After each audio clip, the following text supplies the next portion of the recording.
Huy, nagkaroon akong ganyan. Alam ko at ramdam kong ginagamit lang ako. Charot.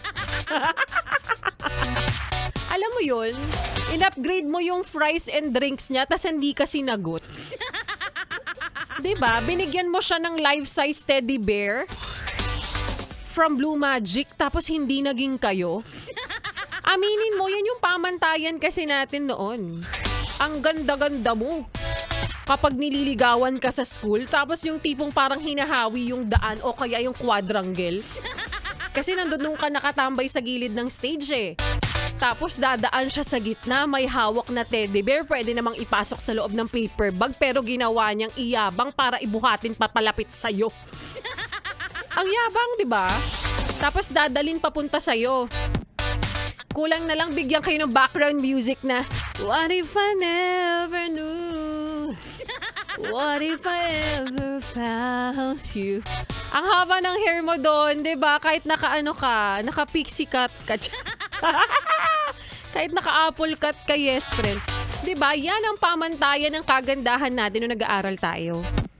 Palakihan ng teddy bear o kaya life-size stuffed toy from Blue Magic tapos tatanggalin pa sa box o kaya naman tatanggalin pa sa paper bag, maibigay lang sa'yo ng harap-harapan, iyabang sa mga kasama at sa mga kaibigan mo na ay, meron akong ganito.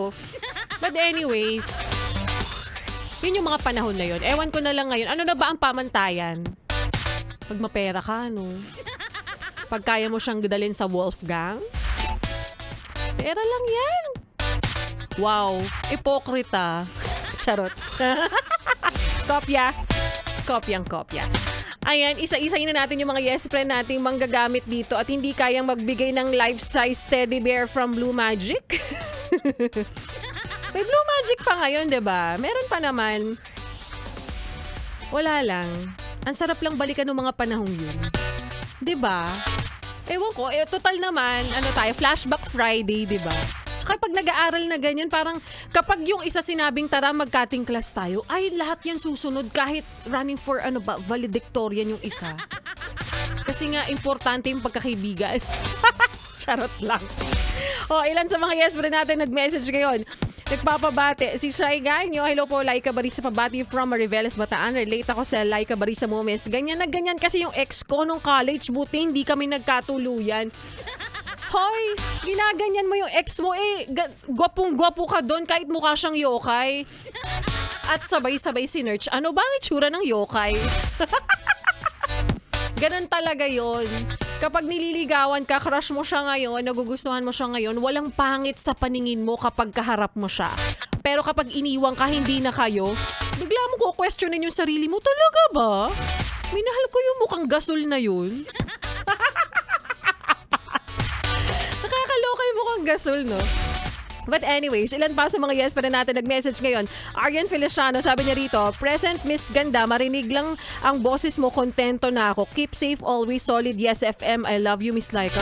Sinabi rin sa akin dati yan, kontento daw. Maniwala ako. Tutulog na daw, may kausap palang iba. Wow! Ilan pa sa mga yes pa natin. Nag-message ngayon, si Trece, pa-request naman po ng kanta. Alfred Marcelino, ayan, happy listening din. Siyempre, lagi sa atin nakikinig yan. Solid na yes friend natin yan. Nakatutok, walang lipatan, nakatape ang kanyang, nakatape na para hindi na malilipat sa iba ang kanyang radyo. Ayan. At siyempre, yes friend, gusto ko lang din i-announce na mamimigay pa rin tayo ng 500 pesos. At nakapili na nga ako kung sino mananalo ng 500 pesos para po sa atin. Pera, pera! Pera, pera lang yan! Congratulations sa ating winner na si Miss Margie Castro. Ayan, 500 pesos ang para sa'yo. Hintayin mo lamang na mag-reflect na yan agad-agad sa iyong account. At yun lang. Congratulations. Ayaw na palabukin. Kopya. Kopyang kopya. At para sa yes pa rin, nagme-message pa rin ngayon Friday. So, wag na tayo mag-expect ng maluwag na daloy ng trapiko. Alam naman natin at paulit-ulit nating sinasabi na kapag araw ng Biyernes, alam mo naman, dyan binubuhos ang lahat, no? Umaga hanggang gabi, dyan binubuhos lahat. Traffic, init ng ulo, mga kamote driver and riders. Nasaan ba isa kong cellphone? Meron akong babasahin, but anyway. Ayan. Ilan pa sa mga yes natin nag-message ngayon? Si Benigno Jr. Laka. Happy listening. Attendance check. Solid laging nakatune in ang Extreme Colors. So, lagi sa atin nagpapabati to. Happy listening sa inyo, no?